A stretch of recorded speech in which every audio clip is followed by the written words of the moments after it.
De fato, as promessas do Senhor são promessas incomparáveis. Nós terminamos o sermão domingo passado falando justamente sobre isso, sobre as promessas do Senhor, sobre a nossa caminhada de fé. Que bênção poder voltar ao templo, poder voltar à casa do Senhor.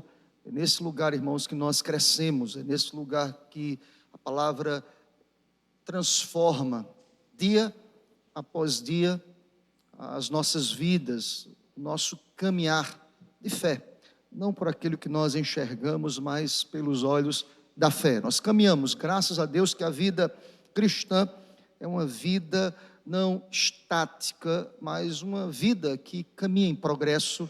E o texto que lemos como leitura alternada nesta noite, Romanos capítulo 5, terminando este capítulo 5, o texto nos fala que a graça de Deus ela é superabundante. Onde abundou o pecado, superabundou a graça de Deus, o favor de Deus que nos assiste, que nos alcança. E nós não temos dúvidas que nesta noite a graça de Deus haverá de ser superabundante em nós e através de nós, irmãos, porque nós somos instrumentos nas mãos do Senhor. Amém, querido? Irmãos, nós começamos a exposição do capítulo 1 de 2 Pedro, do verso 1 ao verso 11, e nós ministramos duas verdades importantes. Eu queria nesta noite dar continuidade a quem esteve aqui domingo passado, e nós iremos continuar nesta noite, mas eu quero te convidar a que você volte os olhos à segunda epístola de Pedro, capítulo 1. Irmãos, nós estamos tratando sobre nossa caminhada de fé.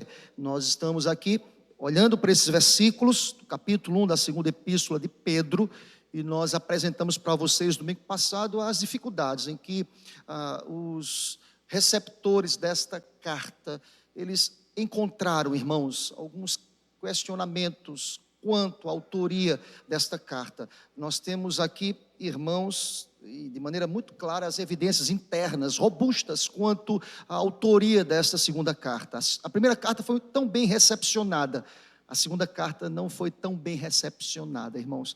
E a grande questão, nós já tratamos, não iremos voltar a tratar sobre isso hoje à noite, é justamente a mudança quanto à forma que for escrita esta segunda carta. O grande questionamento era que as pessoas, os críticos textuais, eles falavam que Pedro não era capaz de escrever uma segunda carta com tanta profundidade, haja vista que Pedro foi apontado, irmãos, lá em Atos nos fala sobre isso, como alguém que era iletrado.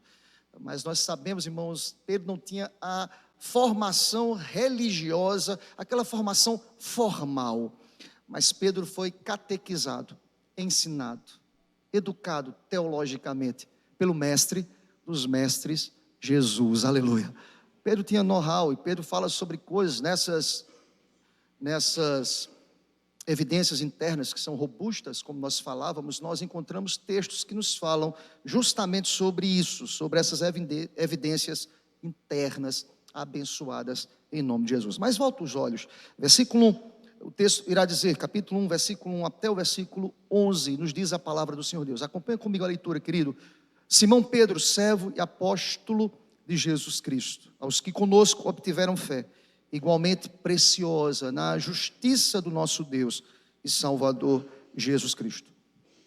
Graça e paz vos sejam multiplicadas, um pleno conhecimento de Deus e de Jesus, nosso Senhor, visto como pelo seu divino poder nos têm sido doadas todas as coisas que conduzem à vida e à piedade, pelo conhecimento completo daquele que nos chamou para a sua própria glória e virtude, pelas quais nos têm sido doadas as suas preciosas e muito grandes promessas, para que por elas vos torneis co-participantes da natureza divina, livrando-vos da corrupção das paixões que há no mundo. Por isso mesmo, vós, reunindo toda a vossa diligência, associai com a vossa fé a virtude, com a virtude, o conhecimento, com o conhecimento, o domínio próprio, com o domínio próprio, a perseverança, com a perseverança, a piedade, com a piedade, a fraternidade, com a fraternidade, o amor, porque estas coisas, existindo em vós, e em vós aumentando, fazem com que não sejais nem inativos, nem infrutuosos no pleno conhecimento de nosso Senhor Jesus Cristo, pois aquele a quem estas coisas não estão presentes é cego, vendo só o que está perto, esquecido da purificação dos seus pecados de outrora. Por isso, irmãos, procurai com diligência cada vez maior confirmar a vossa vocação e eleição, porquanto, procedendo assim, não tropeçareis em tempo algum, pois desta maneira que vos será amplamente suprida a entrada no reino eterno de nosso Senhor e Salvador Jesus Cristo. Aleluia. Amém, Senhor. Vamos orar, queridos. Maravilhoso Deus, aqui estamos diante da Tua palavra, que é eficaz, que é poderosa, que é apta para nos corrigir, para fortalecer a nossa caminhada de fé, Senhor. Ó Deus, aqui estamos ávidos em entender a Tua vontade. Eu te peço, ó Deus, usa-me como instrumento em Tuas mãos. Que as palavras dos meus lábios e o meditar do meu coração sejam agradáveis a Ti, Senhor. Usa-me como instrumento e edifica-nos através desta palavra, Pai. Nós que estamos em caminhada de fé, nós precisamos do Senhor, nós necessitamos da Tua graça, nós necessitamos da Tua palavra. Aqui estamos, fala conosco, assim oramos, nós já Te agradecemos. Aleluia, amém, Senhor. Glória a Deus. Meus irmãos, como dizíamos no domingo passado, que bom poder entender que Pedro é o autor desta carta, assim o faz desde a abertura da saudação, do prefácio desta carta. Ele se apresenta como autor desta carta. Irmãos, sabemos que Pedro aqui, tanto na primeira carta como na segunda carta, Pedro está denunciando falsos mestres. E vejam, nós falamos no domingo passado que a carta está muito bem dividida em 3 partes. A primeira parte que lemos aqui hoje à noite, versículo 1 ao versículo 11, trata as nossas vidas, elas são tratadas quanto ao encorajamento da caminhada de fé. Eis a razão pela qual nós escolhemos esse tema. Esse tema trata sobre nossa caminhada de fé, irmãos. E Deus encoraja os seus filhos. Deus é aquele pai que olha para o filho e abençoa o filho, encoraja e fortalece e anima o filho. Eu fico a pensar, irmãos, tem sido assim historicamente. Deus sempre nos anima. Quantos de nós já chegamos aqui no templo desanimados e uma palavra vem ao nosso encontro e anima-nos e renova-nos, restaura-nos de maneira poderosa e maravilhosa? Quantos que trôpegos, desanimados, tristes, chegam ao templo? Eles saem do templo renovados, com um sorriso nos lábios, com o coração renovado, com a mente projetando e projectando para o futuro, dizendo: aquele que estava desanimado agora está animado, renovado, feliz, certo de que Deus, o Deus de toda paz, de toda bondade, está comigo.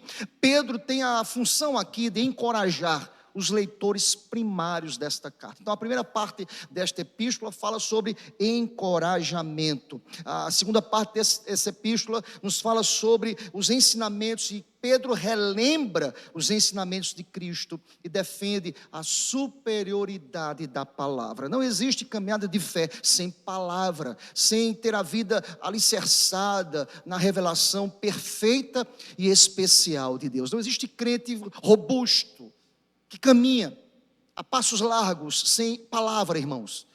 Tudo se torna superficial, periférico, sem palavra. Há o ajuntamento, mas é apenas um ajuntamento, não é um ajuntamento de culto, de louvor, de adoração. É apenas um grupo que se reúne e canta algumas músicas, mas não existe solidez na caminhada. Eu só posso caminhar de forma sólida se de fato a palavra tiver a autoridade sobre o meu coração. Se de fato a palavra conduzir o meu coração, se de fato a palavra ela conduzir a nossa caminhada. Pedro vai tratar sobre superioridade da palavra. O capítulo 2 trata especificamente sobre o combate aos falsos mestres. Irmãos, denunciar traz a reboque consequências. Pedro denuncia falsos mestres aqui, traz consequências. Todos que querem viver piedosamente, irmãos, são perseguidos. Pedro foi perseguido, irmão. Nós conhecemos a biografia do apóstolo Pedro, foi perseguido. Eu dizia domingo passado que Pedro foi aquele que diz assim: olha, nós iremos lhe crucificar. Ele disse: eu não sou digno de morrer como meu mestre morreu. Eu vou ser crucificado, mas eu peço uma coisa: me crucifique de cabeça para baixo. Eu não sou digno de morrer com o mesmo modo de morte do meu mestre Jesus. Pedro denuncia, Pedro é aquele que é perseguido, porque Pedro é levantado por Deus para denunciar e combate falsos ensinos e falsos mestres. Ele termina esta carta, como afirmamos domingo passado, trazendo a esperança de que Cristo voltará. Eu preciso estar preparado para a volta de Jesus. Cristo voltará, meus irmãos. Cristo voltará. É a esperança que é nutrida no coração. Aqui o contexto ainda é aquele contexto de martírio, de perseguição, de crucificação. Pedro foi crucificado aqui, irmãos, pela perseguição, porque ele vivia piedosamente. Eles afirmavam de maneira constante uns aos outros: Maranata, ora vem, Senhor Jesus. Este é Pedro, meus irmãos. Pedro que abre a sua epístola falando que é servo, que está ligado a Cristo, que ama a Cristo, e escreve de igual modo aqueles que foram alcançados pela preciosa graça e pela justiça daquele que irmana as nossas vidas. Somos irmãos, filhos do mesmo Pai, alcançados pelo mesmo Redentor. É assim que Pedro abre a sua epístola, e domingo passado, irmãos, nós tratamos e começamos a tratar com vocês sobre esta caminhada de fé. Deixa-me te dizer uma coisa: todos nós estamos em caminhada, irmãos. Não existe crente estático, parado, satisfeito com a vida de fé, nada disso. Nós precisamos progredir, nós precisamos caminhar, irmãos. É muito mais do que uma vida que se resume à religiosidade dominical. É muito mais do que isso. Nós tratamos sobre isso e nós fincamos e fundamentamos nas duas primeiras verdades que nós ministramos domingo passado. Se não, vejamos, irmãos, nós afirmamos que na caminhada de fé nós precisamos estar fundamentados no poder de Deus. E isso nós olhamos o versículo 3, foi pelo divino poder. Não há em nós nenhum mérito, foi pelo poder de Deus. E nós já conversamos sobre isso, e nós já tratamos sobre isso. Na caminhada de fé, nós estamos fincados, fundamentados, alicerçados no poder de Deus. Bendito seja o poder de Deus, aleluia. Há uma segunda verdade que nós tratamos domingo passado, é que na caminhada de fé, irmãos, a nossa fé, ela é renovada diante das promessas, ou nas promessas de Deus, e nós tratamos isso, alicerçados. No versículo 4, o texto diz: nos têm sido doadas as suas preciosas e muito grandes promessas. Nós não iremos mais repetir o que ministramos domingo passado. Eu preciso caminhar a partir desse momento, porque ao afirmar que eu caminho uma caminhada de fé, alicerçado no poder de Deus, alicerçado nas promessas, é o que nutre o meu coração, a certeza de que aquele que fez a promessa é fiel. Eu vou repetir ao teu coração: o Deus poderoso que fez a promessa, Ele é fiel, aleluia.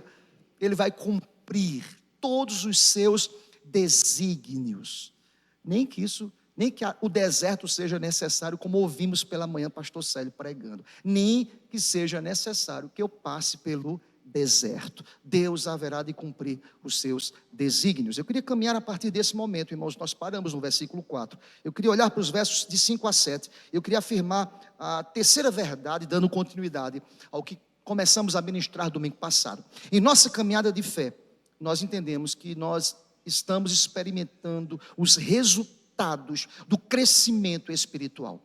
Nós estamos experimentando, nós caminhamos e apresentamos resultados desse crescimento espiritual, desta caminhada de fé. Vejamos, irmãos, versículos de 5 a 7. Nós encontramos algo muito prático. Pedro é muito prático aqui em sua epístola, e ele quer dizer o seguinte: olhem comigo o versículo 5. Por isso mesmo, vós, reunindo toda a vossa diligência, associai com a vossa fé a virtude, com a virtude o conhecimento, com o conhecimento o domínio próprio, com o domínio próprio a perseverança, com a perseverança a piedade, com a piedade a fraternidade, e com a fraternidade o amor. Louvado seja Deus, irmãos.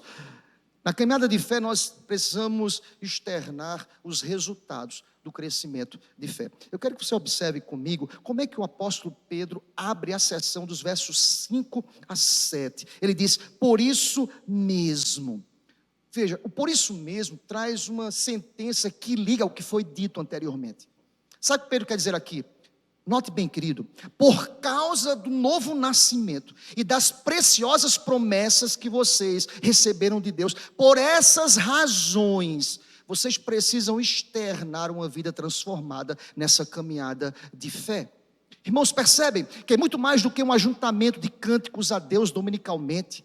É muito mais do que isso. É como se Pedro quisesse afirmar aqui, como afirmou: se vocês foram alcançados pelo poder divino, se vocês nasceram de novo, se vocês são pessoas transformadas e renovam seus corações, alicerçados nas promessas de Deus, vocês devem oferecer em Cristo Jesus um comportamento condizente, apropriado a pública profissão proferida pelos lábios de vocês. É muito mais do que uma pública profissão de fé, mas é uma vida de fé. É muito mais do que o externar de palavras prontas, bonitas, litúrgicas, religiosas, bonitas até, alicerçadas até teologicamente. É muito mais do que isso, é um comportamento, é muito mais do que ortodoxia, é ortopraxia, é vida, é dinâmica, é o dia a dia, é além dos muros da igreja. Tem muita gente que é ortodoxo intramuros, dentro da igreja. Conhece a Bíblia, conhece a teologia, isso é bom, irmãos, isso é maravilhoso. Mas Pedro aqui é levantado por Deus para dizer: se vocês foram alcançados pelo poder de Deus e são renovados pelas promessas de Deus, por isso mesmo. Tiago, essa seção está correlacionada a uma passagem escrita por Tiago. Ele vai dizer: a fé, se não tiver obras, por si só, esta fé está, queridos, morta. É como se Pedro quisesse falar o seguinte: irmãos, se vocês não vivem uma vida de fé, lá fora, no dia a dia, nas relações interpessoais, a fé que vocês proferem com os lábios, esta fé está morta. Percebam, irmãos, me chama a atenção, porque o texto irá nos apontar. E note bem isso, querido, que a graça de Deus exige, mas a graça de Deus também nos capacita, e glória a Deus por isso. Você crê nisso? Eu creio, meu irmão. A graça exige, mas a graça, ela capacita. Porque vejam, ele abre essa sessão alicerçado por isso mesmo, ou seja, pelo poder de Deus e pelas promessas de Deus. Duas verdades que precisam fomentar no coração da gente um comportamento diferente, irmãos. E vejam, olha como é construída aqui. Olha o verso 5 mais uma vez, vamos voltar a ele. Por isso mesmo, vós reunido toda a vossa diligência. A palavra diligência, sabe o que quer dizer aqui? Esforço. Esforço, vida com Deus é uma vida de esforço. Há quem pense que eu quero entregar minha vida a Cristo, Ele me tocou, porque eu quero agora vida tranquila.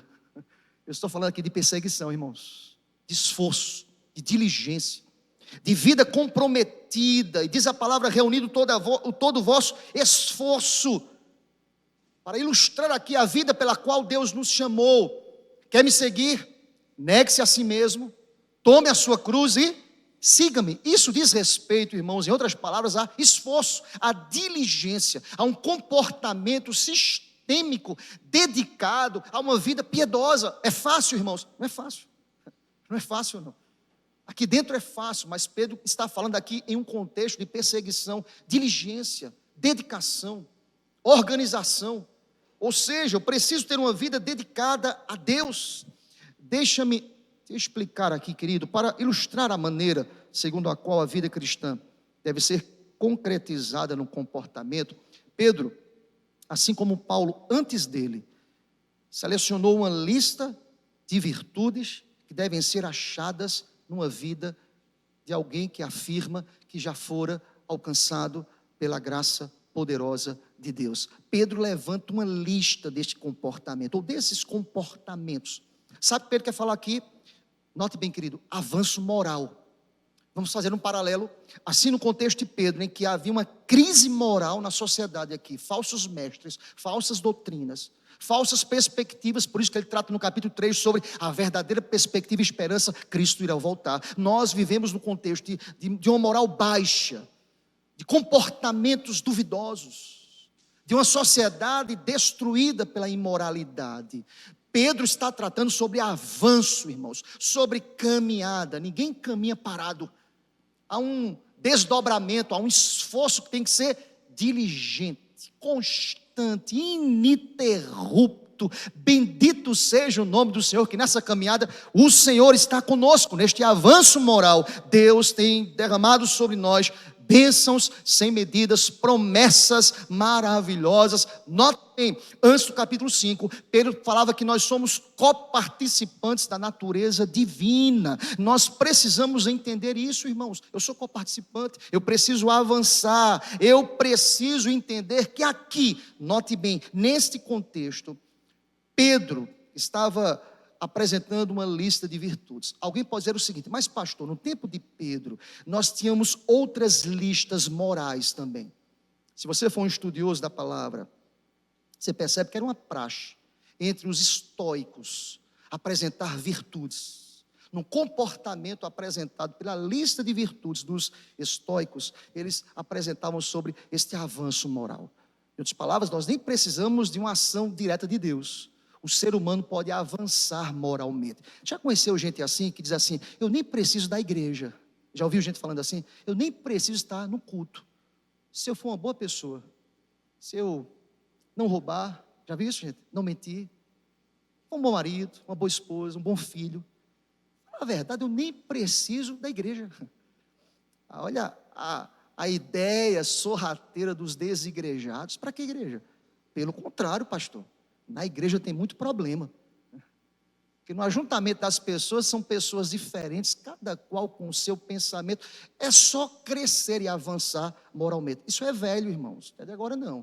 Os estoicos já defendiam os avanços morais. Mas deixa-me dizer uma coisa: a grande diferença entre a ética estoica e o comportamento cristão é que a ética cristã não é produto do esforço humano sem ajuda, mas o comportamento ético cristão é resultado, é fruto de sermos coparticipantes da natureza de Cristo Jesus. E só consegue externar esse comportamento de coparticipante da natureza de Jesus Cristo quem já foi alcançado pelo poder transformador do Espírito Santo de Deus. Aleluia.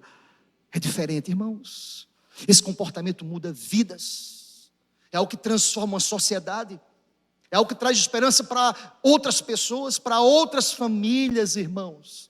Ontem eu ministrava mais um casamento. E eu costumo dizer nos casamentos que eu ministro, dizendo assim: olha, que bom poder ministrar casamento. Eu sinto uma alegria, irmãos. Parênteses aqui: se você não casou, procure o seu escolhido em nome do Senhor. E case. Eu posso ouvir um amém por esse case? Nem os que namoram disseram amém. Eu estou preocupado, viu, irmão? Você que é pai de uma menina que esse cara está namorando, disse amém, já fique de olho nele. Menos você, Hugo. Você não, Hugo, fique só orando. Você é intercessão, eu fico na intercessão aí. O primeiro amém foi o dele, Moisés. Misericórdia. Irmãos, eu dizia ontem no casamento o seguinte: veja, a crise moral é tão grande que ministrar um casamento para a gente hoje é motivo de celebração, irmãos.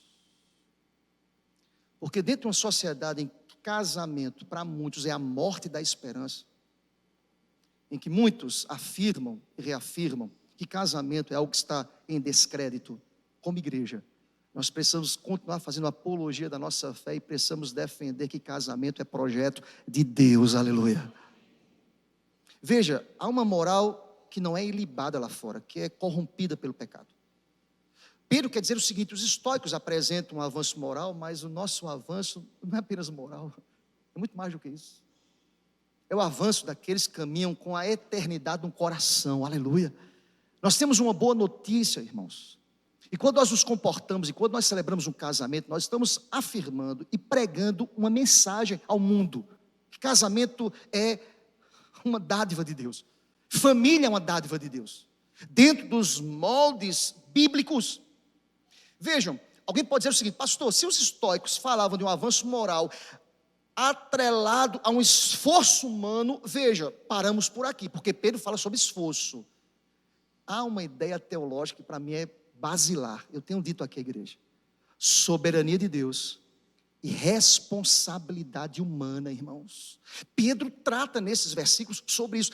Olha, veja a lógica, irmãos. Funciona aí a tua cabeça, em nome de Jesus. Eu estou no poder de Deus, nas promessas de Deus. Quem conduz o povo com poder? Deus.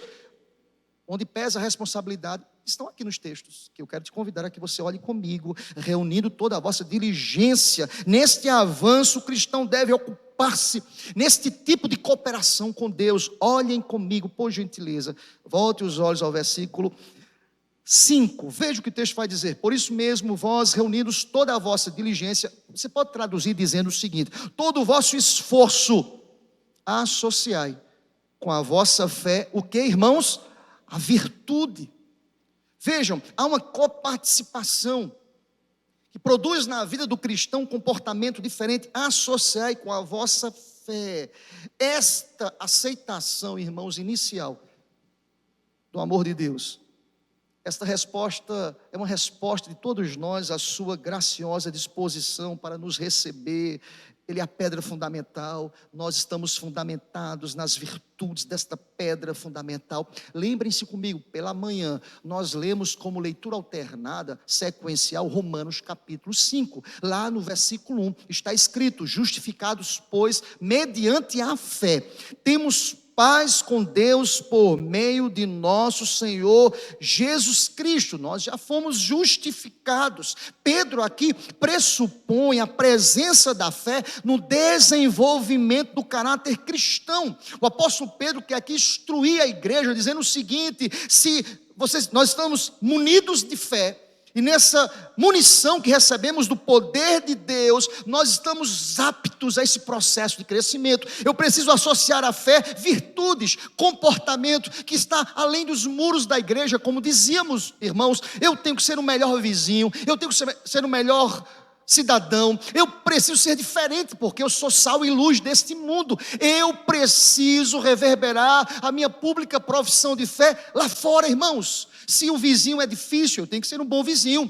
Se no trabalho o clima é pesado, é hostil, é complicado, se eu digo que foi alcançado pelo poder de Deus, eu preciso associar à minha fé virtudes. Isso é prática, irmãos, na caminhada de fé. Vejamos, eu te convido a que você olhe comigo ainda o versículo 5, com a virtude, o conhecimento. Deixa eu dizer uma coisa para você, meu querido irmão.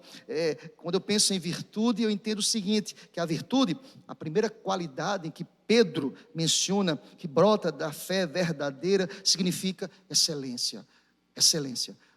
Parta do pressuposto que Pedro está dizendo o seguinte: quem é crente tem que ser excelente no que faz. Você entende isso, amém, meu irmão? Tem que ser excelente. Ah, pastor, eu estou envolvido com um trabalho e eu faço lá o que me sobra do meu tempo. Você não está sendo alguém que vive a fé de maneira prática. Tem que ser excelente, é virtude. Ou seja, você tem que ser alguém que no ambiente de trabalho, na ambiência do teu trabalho, as pessoas possam falar o seguinte: eu queria ser como ele. Vamos fazer, Bíblia se explica por Bíblia. Sabe o que Paulo diz? Sede meus imitadores, como eu sou de Cristo. Irmãos, veja que há uma equação complicada aqui. Porque quando alguém fala assim para você: você é crente? Naquela pergunta terrível, que questiona o seu comportamento, por exemplo, no ambiente de trabalho. Você é crente? Rapaz, vamos à minha igreja, aniversário da igreja. De que igreja? Você é crente? Tem alguma coisa errada, irmãos. Pedro quer dizer o seguinte: a excelência do comportamento cristão precisa apontar para Cristo. Tem alguma coisa errada se não faz isso. Por exemplo, irmão, se no seu condomínio, onde você mora, você é alguém que não é bem visto, tem alguma coisa errada. Vocês estão entendendo a palavra de Deus aqui, amém, irmãos? Tem alguma coisa errada. É como Pedro quisesse dizer a esse povo aqui: olha, associa a fé que vocês proclamam com os lábios, associando a excelência de vida. Veja que ele vai fazer agora os paralelos. Na excelência vocês precisam ter conhecimento. Veja, depois de excelência, o que é que Pedro menciona aqui? Conhecimento. Logo em seguida, irmãos, por quê, irmãos? Esse conhecimento, queridos, que Pedro quer falar aqui e fala, é obtido no exercício prático da bondade, a qual, por sua vez, leva a um conhecimento mais profundo de Cristo. Conhecereis a verdade e ela vos... Quanto mais eu me aprofundar, quanto mais com excelência eu me quedar diante da Escritura, quanto mais eu associar a excelência ao conhecimento, não por conhecimento, mas por profundidade, por entender, por externar a vontade de Deus, eu vou viver na prática o que está escrito no Evangelho de João, capítulo 7, versículo 17, que diz o seguinte: se alguém quiser fazer a vontade dele, conhecerá a respeito da doutrina. Se eu quero viver segundo a vontade dele, conheça doutrina. Veja, excelência, virtude associada a conhecimento. Não existe uma vida que possa caminhar num caminhar de fé sem doutrina, irmãos, sem conhecimento. Olha o que Pedro está aqui combatendo falsos mestres. Conheçam, estudem. A pior coisa do mundo, queridos, é num ambiente, por exemplo, permitam-me citar mais uma vez, de trabalho, que as pessoas estão discutindo um assunto, e por vezes até teológico, e o crente fica ali calado, porque não conhece a palavra. Eu lembrei de um personagem da escolinha do professor Raimundo agora, Nelson da Capitinga, né? Já me descobriram por aqui. Ou seja, e tem um crente aqui, chama ele. Veja, irmãos, como nós podemos produzir excelência se aqueles que deveriam promover o conhecimento profundo da palavra, muitas vezes não estão num conhecimento profundo da palavra. Vocês entendem aqui o que Pedro quer dizer aqui para a gente hoje à noite? Como eu posso caminhar? Eu estou estático, eu sou religioso, eu sou alguém que não perco um culto na igreja, mas eu não consigo viver com excelência esse conhecimento da palavra. Vejam, eu preciso conhecer a doutrina. Conhecimento, irmãos, é uma das palavras prediletas dos falsos mestres. Lembre-se, capítulo 2, ele vai tratar sobre falsos mestres. O falso mestre conhece. Conversa com um ateu, um agnóstico, ele conhece, irmãos. Ele vem com argumentos os mais diversos. Ele levanta a baila, assim, a discussão, conhecimento, claro, desfocado, não preenchido pela graça de Deus, mas eles apresentam, irmãos, e o falso mestre, ele se apresenta com falas, com fábulas, engenhosamente inventadas, mas o crente precisa conhecer. E veja, Pedro aqui, irmãos, não tinha medo de empregar a palavra conhecimento, porque ele fala aqui sobre conhecimento bíblico. Lembra de Pedro? É um iletrado, mas ele foi preparado pelo mestre dos mestres, aleluia. É Pedro que diz: sejam excelentes no conhecimento, sejam excelentes na doutrina, sejam excelentes no conhecimento da palavra de Deus. E quando nós nos aprofundamos no conhecimento, sabe o que eu lembro? Eu lembro de Paulo, capítulo 11 de Romanos, versículo 33, diz a palavra: ó profundidade da riqueza, tanto da sabedoria como do conhecimento de Deus, quão insondáveis são os teus juízos e quão inescrutáveis são os teus caminhos, Deus. E que bênção, esses inescrutáveis caminhos de Deus, eles foram revelados na palavra. Eu tenho que ter virtude no conhecimento, eu preciso caminhar em nome de Jesus, amém, meu irmão? Mas o texto continua, olha comigo, vamos caminhar, irmãos, sem pressa, na bênção. Vamos estudar a palavra. Olha o que diz a palavra de Deus: com o conhecimento, o domínio próprio. Olha aqui para mim, queridos, Pedro vai falar sobre domínio próprio.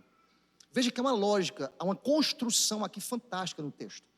Ou seja, se eu faço as coisas com excelência, porque eu conheci a graça de Deus, eu conheço profundamente a palavra de Deus, a palavra de Deus me diz que eu preciso ter temperança, eu preciso ser moderado, eu tenho que ter um autocontrole sobre os meus desejos. A palavra usada aqui por Pedro é ekrateia no grego, ou seja, controlem-se, autocontrole. Tem muito crente descontrolado, irmãos, em todos os sentidos. Se vocês conhecem a Deus, estão controlados por Deus. Vocês entendem isso, irmãos? Amém? Quem tem o Espírito Santo de Deus não pode reagir aos mais diversos acontecimentos a motu próprio. É o Espírito. Nós precisamos ser dominados pelo Espírito. Palavra se explica por palavra. Paulo vai dizer: não vos embriagueis com vinho, no qual há dissolução, mas enchei-vos do Espírito. É uma ordem, está no imperativo. É como se Pedro estivesse reverberando aqui essa ideia paulina: sejam dominados pelo Espírito. O conhecimento deve gerar não altivez, não arrogância. Eu conheço muita gente altiva, arrogante, conhece, não pode produzir isso. O conhecimento da palavra precisa produzir no meu coração autocontrole. Há tempo para todo propósito debaixo dos céus. Há tempo para tudo, irmãos. E Pedro vai tratar sobre domínio próprio. Irmãos, um crente maduro não desiste, persevera, tem domínio próprio, tem palavra balizada. Eu tenho dito aqui, igreja, a minha oração mais constante todos os dias: Deus me dá sabedoria. Quem está mais próximo sabe, eu peço todos os dias sabedoria. Quer sabedoria? Peça a Deus, Ele dá, meu irmão. Você crê nisso? Diga amém, eu creio. Quer ser o melhor pai? Peça a Deus, sabedoria. Melhor marido? Sabedoria. Melhor esposa? Sabedoria. Porque se depender de mim, meu irmão, eu vou errar. Se depender de você, você vai tropeçar, você vai fazer o que não devia fazer, eu também. Nós somos inclinados ao mal, irmãos. E Pedro, ele aqui é preciso, cirúrgico. E um crente que tem domínio próprio é um crente que automaticamente ele consegue reprimir as inclinações da carne. Ele tem domínio próprio porque é dominado pelo Espírito Santo de Deus. Mas veja o que Pedro diz mais: com o domínio próprio, a perseverança. Está aí no versículo 6, irmãos.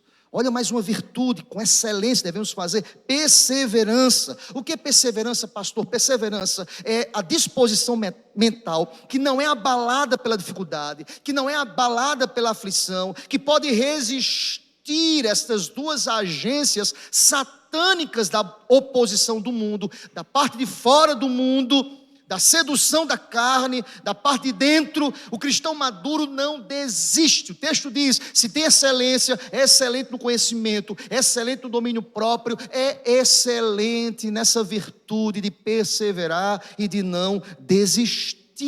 Há uma luta desenfreada. Paulo vai dizer que a nossa luta não é contra carne, não é contra sangue, mas é contra principados e potestades. Nós seremos odiados por causa do nome de Jesus, irmãos.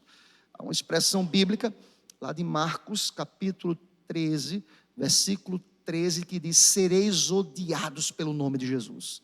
Por causa do nome de Jesus, mas aquele que perseverar até o fim, esse será salvo. Louvado seja Deus. Pedro vai dizer: perseverem, porque com o domínio próprio tem a perseverança, irmãos. Palavra de Deus para você: seja perseverante, não desista, em nome do Senhor. Seja perseverante e faça isso com excelência, irmãos, com excelência, com coração que é dado à vontade de Deus. Mas veja o que Pedro diz mais: com a perseverança, a piedade.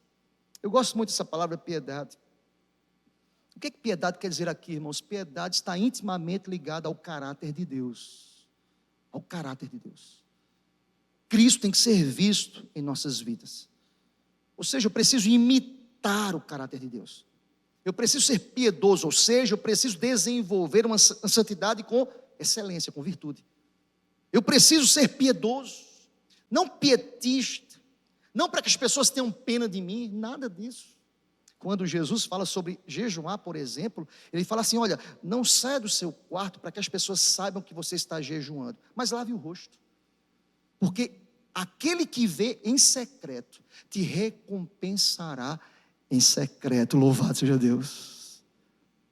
Eu já falei aqui na igreja, tinha uma pessoa que eu conhecia, ela fazia questão de dizer: eu estou fazendo o jejum de Daniel. Eu disse: rapaz, potência. Mas ela falava sempre. Não era uma vez não, irmãos. Pastor, não posso não, estou no jejum de Daniel. Glória a Deus. Essa já recebeu a recompensa do Senhor. Tem que ser em secreto, irmãos. Sabe o que é vida piedosa? É quando todo mundo quer pisar, machucar, marginalizar, esquecer, escantear, apontar. Tem alguém que é piedoso, se levanta com a voz de Jesus: Pai, perdoa-lhes, eles não sabem o que fazem, louvado seja Deus. Sabe quem é o piedoso? É aquele quando todo mundo quer apedrejar no muro da condenação, ele olha para o pecador e fala assim: eu não te perdoo, vai e não peques mais. Sabe quem é piedoso? É aquele que tem a oportunidade até de usar da sua posição social para pisar o próximo, mas é aquele que, quando vê o moribundo no caminho, ele pega aquele que está machucado, leva para a hospedaria, dá remédio e cuida. Sabe quem é piedoso? É quem é Jesus na prática, louvado seja Deus. Pedro quer ensinar isso à igreja, irmãos. Pedro diz: associe a perseverança à piedade. Há um texto muito interessante, irmãos, Isaías capítulo 1, versículos 16 e 17, o texto diz: cessai de fazer o mal e façam o que é bom, aprendam a fazer o bem, aprendam. É um aprendizado, irmãos. Aparta-te, Salmo 34, versículo 14, aparta-te do mal, pratica o que é bom, associe a perseverança à piedade. Mas vamos caminhar, irmãos. Piedade está intimamente ligado à fraternidade, ainda no versículo 7, ou no versículo 7, acompanha comigo: a piedade, a fraternidade. Faça isso com excelência. Quando Pedro fala sobre fraternidade, nos mostra de quem somos discípulos. Nós seguimos, somos sectários, seguidores do mestre, que foi extremamente fraterno, que manifestou a fraternidade constantemente. Vejam, irmãos, esse texto está intimamente ligado a João capítulo 13, versículo 35, quando o texto irá apontar quem é discípulo de Jesus. Nisto conhecerão todos que sois meus discípulos, se tiverdes amor uns aos outros. Eu preciso linkar a piedade, a fraternidade, o cuidado, o amor, o braço fraterno, o suporte de uns para com os outros. Sabe o que ele quer dizer aqui? Caminhe, alicerçados ao amor. Olha como o texto termina no versículo 7, e com a fraternidade, o amor. Amor. Sabe o que João disse? Deus é o que, irmãos? Deus é amor. É como se Pedro fechasse essa lista que não está completa. Ele fechasse a lista das virtudes dizendo: é Deus, amor. Todo esse comportamento deve apontar para Deus.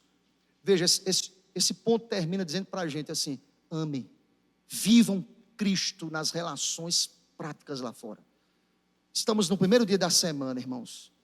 Se vivermos o que esse texto diz na prática, nós iremos impactar essa sociedade em nome de Jesus. Já pensaram nisso? Se vivermos esse texto na prática, porque a igreja, alguém já disse, é a luz do amor no mundo.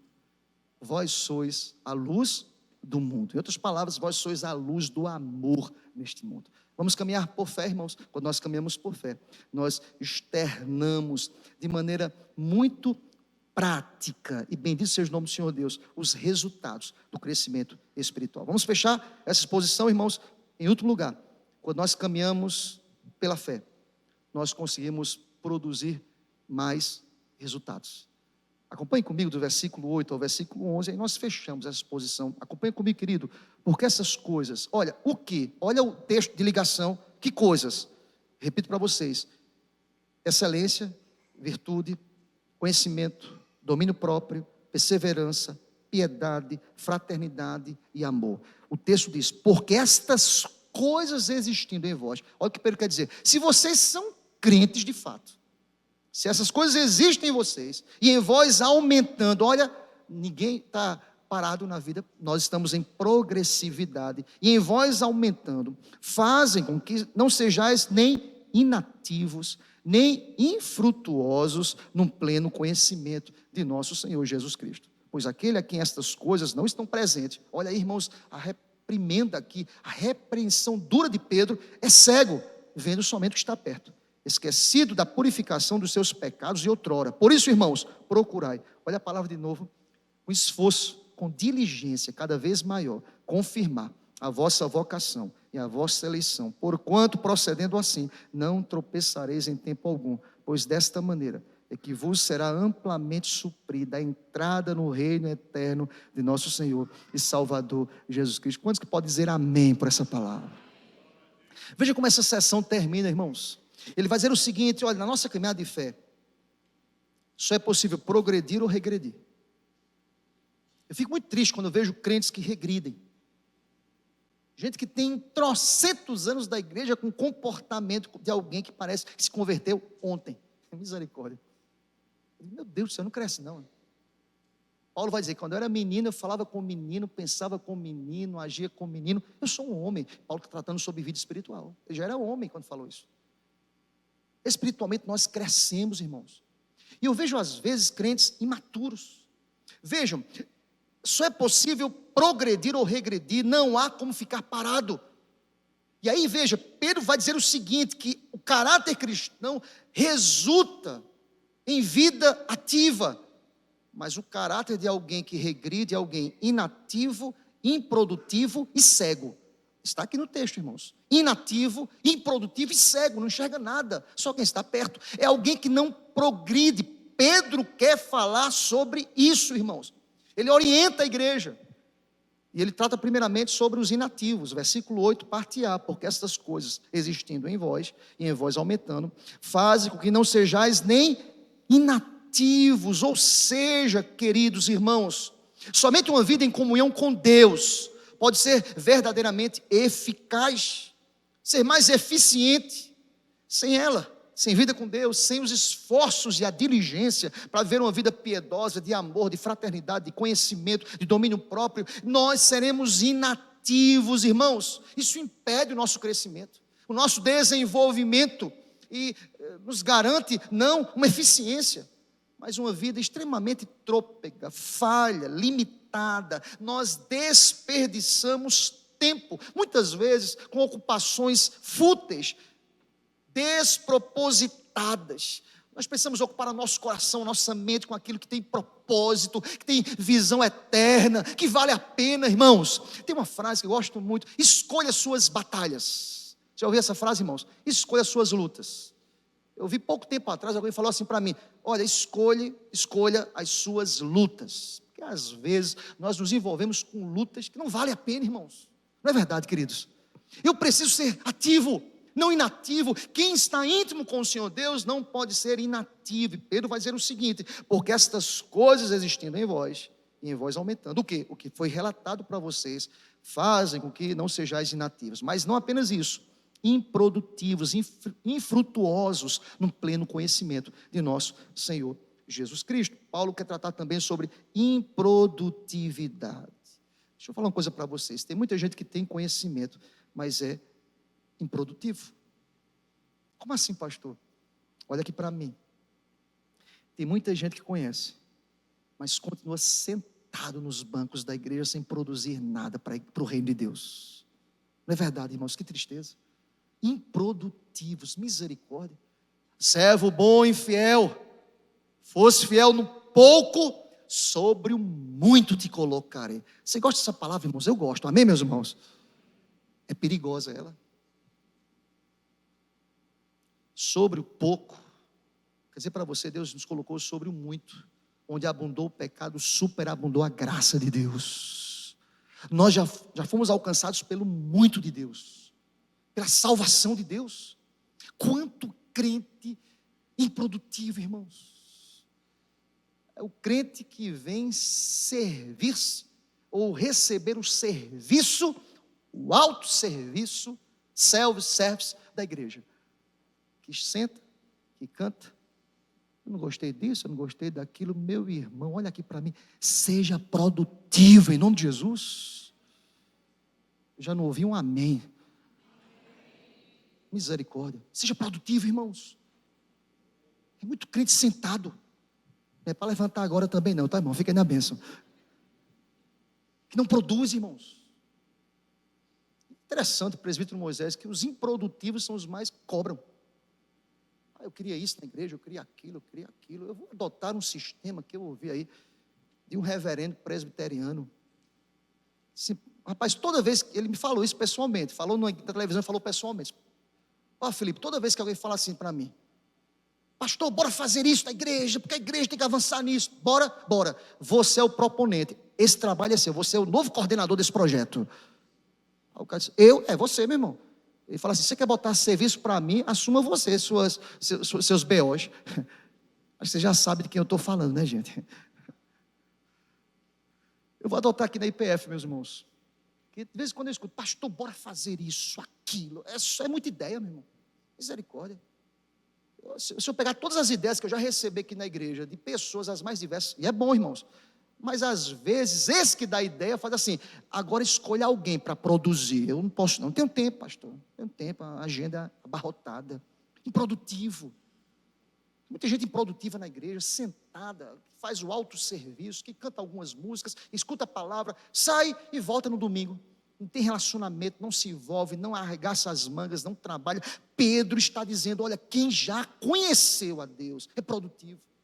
Proclama o reino, avança com o reino. Ele fala sobre improdutividade, mas ele fala que alguém que não está alinhado com essas verdades é alguém que é cego. Olha para o texto, querido, versículo 9. Pois aquele a quem estas coisas não estão presentes é cego, vendo só o que está perto, esquecido da purificação dos seus pecados de outrora. É alguém cego, que está cego, que não tem as características relacionadas nos versículos de 5 a 7 a uma lógica do texto. É uma pessoa cega, está ocupada com as coisas materiais, mas esquece da vida espiritual. É cega, não consegue avançar, é incapaz de enxergar aquilo que é mais importante para a sua vida, discernir os valores espirituais do reino, irmãos. É cego, é alguém cego, não consegue avançar. Vamos fechar o texto? Por fim, versículos 10 e 11.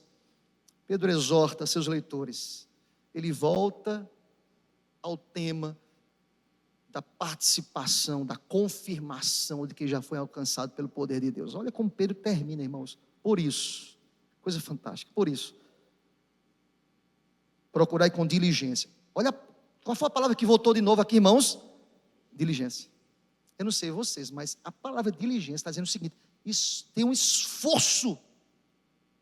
Esforcem-se. Não tem nada a ver de self-service, de autosserviço aqui. Esforcem-se. Lutem, paguem um preço, sejam diligentes. E Pedro, ele traz ênfase à expressão diligência, a esforço, dizendo cada vez maior. É como se Pedro dissesse o seguinte, termine o culto domingo à noite, se esforce, meu irmão. Seja diferente amanhã, na segunda-feira, seja um crente melhor. Faça a diferença cada vez maior. Tenha esforço, diligência cada vez maior. Confirme a vossa vocação, versículo 10, e eleição, porquanto, procedendo assim, não tropeçareis em tempo algum, pois desta maneira é que vos será amplamente suprida a entrada no reino eterno do nosso Senhor e Salvador Jesus Cristo. Quero terminar essa mensagem dizendo ao teu coração, entender isso em nome de Jesus. Por fim, o apóstolo Pedro exorta seus leitores a que eles possam confirmar a vocação e eleição. Essas palavras não estão soltas aqui. Olha, deixa eu te orientar aqui, querido. Em termos cronológicos, essa palavra está muito bem colocada aqui. Eu não sei se você já prestou atenção, né? Há uma ideia cronológica aqui. Eleição e vocação. Deixa eu explicar para vocês. Eleição diz respeito à escolha livre e soberana daquele que nos amou antes da fundação do mundo. Primeiro acontece a eleição aqui. Deus nos amou antes da fundação do mundo. Aleluia. Então você já é um eleito. Amém, meu irmão? Você já foi separado, você é santo. Há uma lógica aqui cronológica. Eleição diz respeito a refere-se a uma escolha livre e soberana de indivíduos por Deus. E a segunda palavra é vocação. Vocação refere-se à sua operação no tempo. Não esquece disso. Eleição antes dos tempos eternos. Vocação, cronologia, tempo, agora. Confirme que você foi escolhido por Deus através da cronologia, da vocação, do tempo. Dizer que é crente é fácil. O desafio é viver como crente, meu irmão. Nem todo mundo que diz Senhor, Senhor, herdará o reino dos céus. Tem muita gente lá no dia final, no último dia, que vai dizer: Senhor, eu preguei no teu nome, eu trabalhei em teu nome, eu expeli demônios em teu nome, não te conheço. Veja que Pedro, ele termina de maneira magistral. Confirme que vocês são eleitos como? No tempo. Confirme que o propósito de Deus eterno, agora. Sabe aonde, queridos? Na tua casa, confirma. No teu casamento, confirma. Com a tua relação com os teus filhos, confirma. Vocação. Como sacerdote, como pai, como irmão, como filho, como crente, discípulo, que é submisso às autoridades, que ama e ora pelas autoridades. Amém, meu irmão? Confirma cronologicamente. Eleição e vocação tem uma mensagem clara para a gente aqui. É como se Pedro dissesse o seguinte: vocês foram eleitos, a eleição tem que ser confirmada na vocação de vocês. Ou seja, a eleição ocorreu antes da criação do mundo, e nosso chamado, nossa vocação, ocorre quando somos convertidos, chamados pela graça transformadora de Deus em nome de Jesus. Porque quem confirma a eleição através do seu chamado prático, sabe o que acontece? Procedendo assim, versículo 10: não tropeçareis em tempo algum. Você pode dizer amém por essa palavra? Olha o que Pedro quer dizer para a gente aqui. Mesmo e apesar de todas as dificuldades que uma vida piedosa traz a reboque, em tempo algum eu vou tropeçar, porque eu estou confirmando, eu sei em quem tenho crido. Aleluia. Fica em pé, querido, em nome do Senhor. Essa é a palavra de Deus para a gente. Olha, eu quero que você fique em pé, pegue sua Bíblia, ou projeta o texto. Vamos terminar lendo o versículo 11. Projeta o versículo 11. Está aqui no telão, irmãos. Quero te convidar. Veja, olha como ele termina a sessão. Leia bem forte, querido. Olha como Pedro termina essa sessão. Todos juntos. Pois desta maneira é que vos será amplamente suprida a entrada no reino eterno de nosso Senhor. Glória a Deus. Amém. Que maneira, irmãos, a tudo aquilo que nós acabamos de ouvir na mensagem. Desta maneira é que vos será amplamente suprida a entrada. Vamos avançar, irmãos. Vamos caminhar. Vamos progredir em nome de Jesus. Essa é a palavra de Deus para mim e para você nesta noite. Como resposta, louvemos ao Senhor, adoremos ao Senhor, exaltemos o nome do Senhor Deus. Agradeça a Deus, meu irmão, porque nesta noite nós aprendemos sobre o progresso espiritual, sobre a nossa caminhada. Bendito seja o nome do Senhor para sempre.